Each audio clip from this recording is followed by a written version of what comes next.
तो श्यामानंद प्रभु वृंदावन में विराजते थे।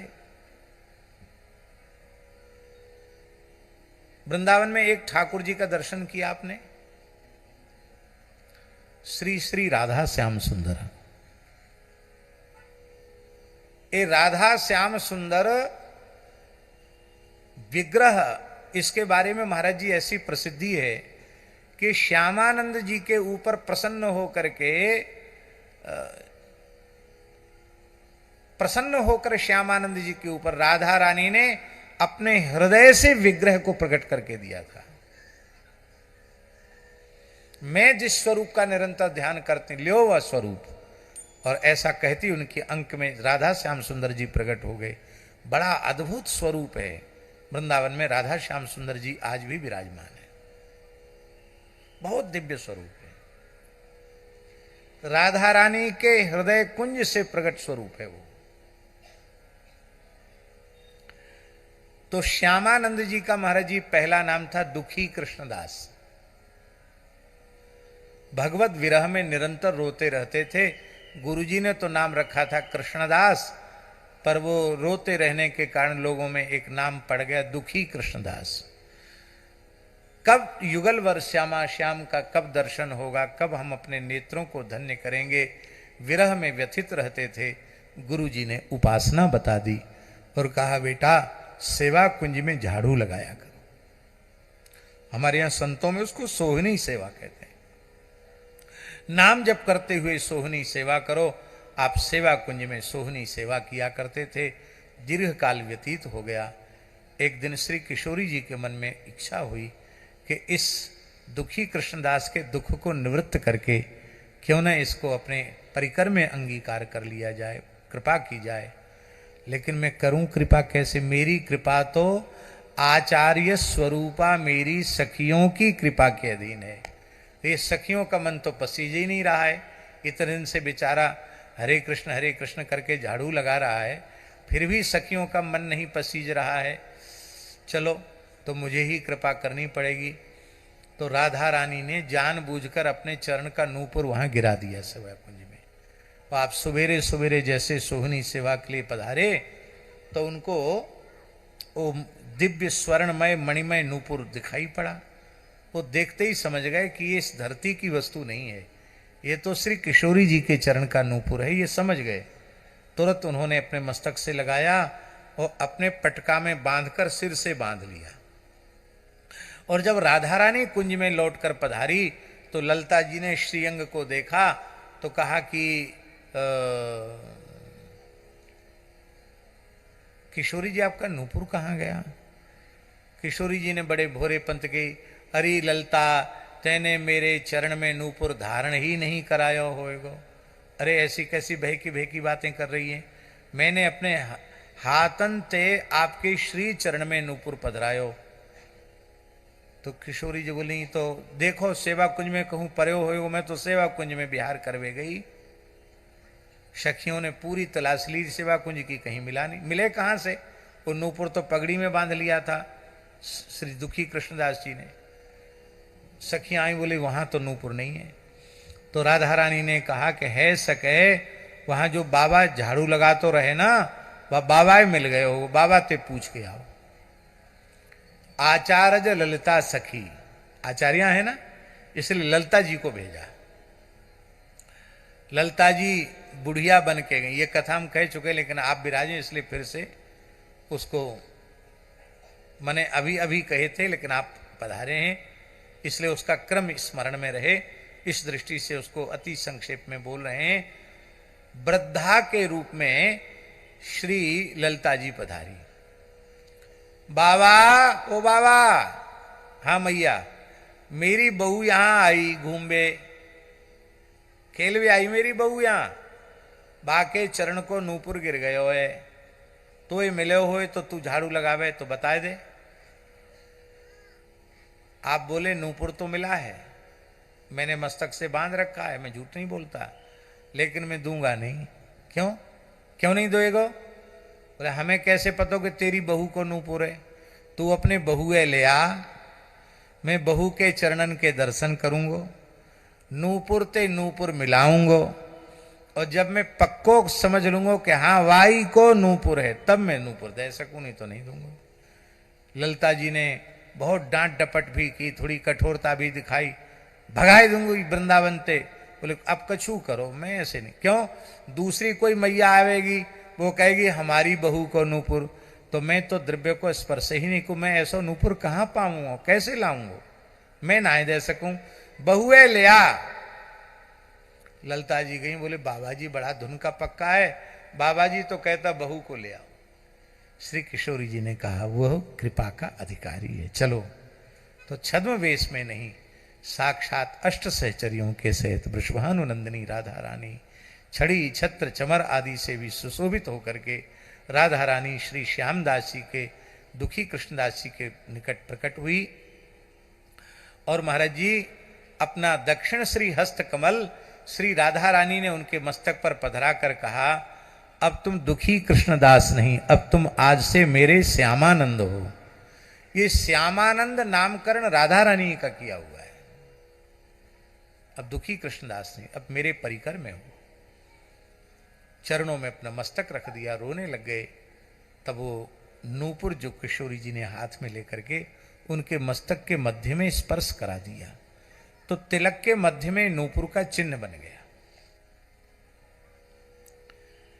ये लीला तिरोहित हुई और दुखी कृष्णदास जी, जिनका नाम अब श्री श्यामानंद जी हो गया था, वे अपने गुरु महाराज के पास आए।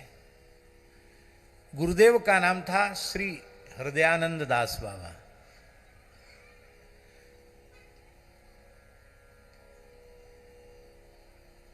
वो भी महाराज जी बड़े अवतारी पुरुष थे, ऐसे गुरु ना होते तो शिष्य ऐसे कैसे होते। तो हृदयानंद जी भगवान के अष्ट सखाओं में सुवल सखा के अवतार थे। सुवल सखा ही अंश रूप में हृदयानंद जी के रूप में प्रकट हुए थे। तो हृदयानंद जी को जब साष्टांग, गुरु जी को साष्टांग किया, तो गुरु जी ने कहा कि ये क्या मस्तक पर एक नया चिन्ह धारण करके आए हो। श्यामानंद जी ने कैसे मुझे नाम श्यामानंद मिला और कैसे किशोरी जी की कृपा हुई, आद्योपांत सारी घटना सुनाई। तो हम निवेदन यह कर रहे थे महाराज जी कि उनके हृदय में अगाध श्रद्धा है, गुरु जी के हृदय में अगाध विश्वास है। ऐसी श्रद्धा, ऐसा विश्वास न होता तो शिष्य में अवतरित कहां से होता है। गुरु तत्व के प्रति मनुष्य बुद्धि करते हुए गुरु तत्व का सेवन करे तो जीवन भर निकट रह जाए तो भी शायद कुछ नहीं मिलेगा। 10-20 अपराध भले ही अपने खोपड़ी पर चढ़ा ले, लेकिन गुरु तत्व के प्रति यदि पूर्ण भगवत भाव है तो गुरु जी भले ही कुछ दें न दें, सदगुरु का संपूर्ण दिव्य सद्गुण, उनका ज्ञान, उनकी भक्ति, उनका वैराग्य सत्शिष्य के अंतःकरण में अवतरित हो जाता है। और यदि हम महाराज जी के शब्दों में कहें कि गुरु तत्व का, शिष्य का गुरु तत्व के साथ अभेद हो जाता है, आपके ही मुखारबिंद से सुना था कि फिर शिष्य, ऐसा शिष्य नहीं रह जाता, वह भी गुरु ही हो जाता है, तद्रूप ही हो जाता है। तो गुरु जी को पूर्ण विश्वास है, लेकिन कहीं इनके अनुभव की लोग खिल्ली न उड़ाने लग जाएं, संदेह, अरे ले साहब इनको मिल गई राधा रानी सेवा कुंज में, हो गया इनको दर्शन, नया तिलक लगा के आ गए, कहीं इनकी नकल करके दंभी पुरुष नए नए मत पंथ की कल्पना न कर लें। गुरु जी का धर्म है गुरोह धर्म। गुरु जी का धर्म क्या है? शिष्यस्य संस्कारान रक्षेत, उनके संस्कारों की रक्षा करे। अब गुरुजनों से सुना महाराज जी दास ने, और शिष्य का धर्म क्या है? गुरोह कायम रक्षेत, गुरु जी के शरीर की सुरक्षा रखे। ये जितने लंबे समय जमान रहेंगे उतने अधिक समय तक शिष्यों पर प्रेमामृत, ज्ञानामृत की वर्षा होती रहेगी। वे शिष्य दर्शन, स्पर्श और समागम से कृतार्थ होते रहेंगे। ये शिष्य गुरु का संबंध है। तो गुरु जी को पूर्ण विश्वास है, लेकिन गुरु जी ने कहा कि नहीं, तुम्हारी बात पर हम संदेह नहीं कर रहे हैं, लेकिन हमारे संप्रदाय का तिलक बदलने का ऐसे कोई भी आके बदल देगा तिलक? जाओ, मेरी आज्ञा है, धो के आओ, धो डालो मस्तक को। अब यह केवल श्यामानंद जी की भक्ति को सबके बीच में उजागर करने के लिए ऐसा किया। धो डालो इसको। जैसे ही उन्होंने श्री यमुना जी के जल से मुख प्रक्षालन किया, सारा तिलक तो धुल गया। वो नूपुर का चिन्ह और अधिक दिव्य हो गया, उज्जवल हो गया। वो नहीं धुला, वो तो दिव्य चिन्ह था। तो आपने कहा, अरे हम सब समझते हैं इसकी चतुराई, ये बनता सीधा है। गुरुजी की कठोरता, बनावटी कठोरता।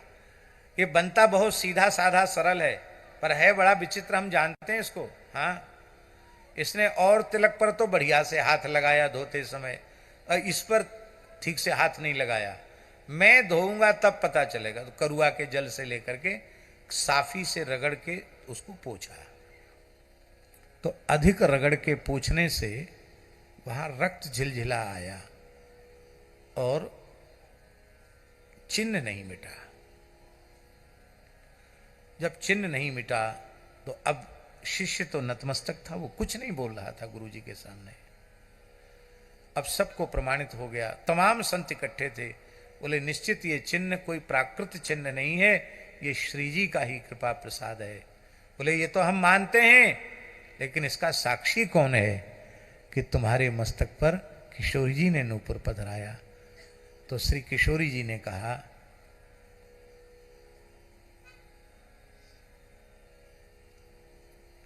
सुबल सखा से, कि मेरे प्यारे सुबल, तुम जाओ, मेरी तरफ से संतों की पंचायत में गवाही दे के आओ। सुबल सखा आया और वृक्ष की ओट में खड़े होकर सुबल की वाणी सबने सुनी। मैं श्री कृष्ण का अष्ट सखाओं में प्राण प्रिय सखा सुबल श्री राधा रानी की आज्ञा से आया हूं।